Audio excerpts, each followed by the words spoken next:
Tim had been working as a park ranger for a very long time, and he absolutely loved his job. Each day he walked the same route, monitoring the animals' movements and checking on their water sources.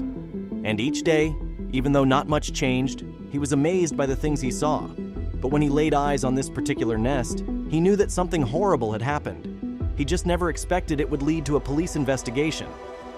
But before we start, smash the like button and make sure to subscribe if you haven't, and hit that notification bell so that you won't miss any new stories. Tim had walked past this nest nearly every day for the last few years. Normally, he could already hear the happy chirping of the birds from a distance, but on this day it was quiet. The usual chirping was not there, and Tim could only wonder why. This had never happened before in all those years that the nest had been in the park. Besides, there was not a single bird to be seen here. What should I do? He asked himself. He backed away and decided to check again tomorrow. If the nest still seemed empty then, he was going to take action. He still had no idea that he would find something shocking inside it. The next day, Tim arrived at the park early. He simply couldn't wait to check on that nest again, and he immediately made his way to the tree. As he approached the tree, he noticed some strange marks on the ground. He did not recognize them and knew that they could not have been made by an animal. Tim got very worried for a moment there, but after closely inspecting the rest of the area around the tree, he concluded that the birds had almost certainly not been attacked. There were no feathers or wounded birds on the ground, which led him to assume that whatever happened, they were not hurt. Or, well, that's what he hoped anyway. But where were they? Tim could finally take a look inside the nest, and his suspicions were confirmed. There weren't any birds inside it, but this didn't mean that the nest was completely empty. No, to the contrary, he found something inside that should not have been there, and he immediately went down the ladder to grab his phone and call the police. The police, however, didn't share Tim's sense of urgency. Over the phone, their tone was dismissive, suggesting it was probably just an animal's doing or a harmless oddity. They assured Tim it wasn't something for the police to investigate, advising him to keep an eye on it, but not to worry too much. Frustration knotted in Tim's stomach as he hung up the phone. Standing alone in the quiet park, Tim felt a wave of frustration wash over him. The police's indifference stung. After wrestling with his thoughts, Tim's decision was clear. If the police wouldn't act, he would. Back at the nest, Tim began his solo investigation. He inspected the ground around the tree, looking for any signs that could explain the nest's condition. Footprints, discarded items, anything out of the ordinary. It was important to be thorough and objective. He took notes and photos, starting to piece together the puzzle of the silent nest and its mysterious contents. As Tim examined the peculiar marks by the tree, a realization dawned on him. These signs weren't the work of animals. They bore the unmistakable hint of human interference. With every new piece of evidence, the gravity of the situation became more apparent. Tim knew he had to document everything meticulously. Tim's investigation now had a clear focus, gathering undeniable evidence. He revisited the nest, the surrounding area, and even the paths leading to it, collecting everything that could serve as proof. Tim knew he needed to be thoroughly prepared before approaching the police again. He organized his findings, creating a clear and concise report. Photographs were labeled, notes were summarized, and all the evidence was compiled in an orderly manner. Tim began to discreetly observe the group's activities. He maintained a safe distance, using binoculars to watch their movements.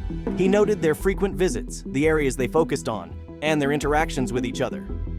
Tim was careful not to be seen. He knew that any hint of his surveillance could scare them off or, worse, put him in danger. As days passed, Tim gathered more information about the suspicious group. He noticed patterns in their visits and the equipment they carried, which seemed unusual for regular park visitors. Tim documented everything: times, dates, descriptions. Each observation added to his growing suspicion that this group was involved in whatever was happening at the nest. Tim's careful surveillance started to reveal clues about the group's potential involvement in the nest's mystery. He observed them exchanging small, unidentifiable objects and using tools in secluded areas of the park.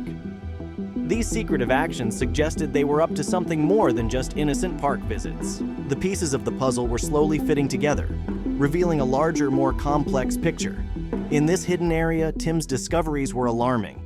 He found several tools that seemed out of place in a nature reserve, along with empty cages of various sizes. These items hinted at illegal activities, possibly wildlife trapping or something equally sinister.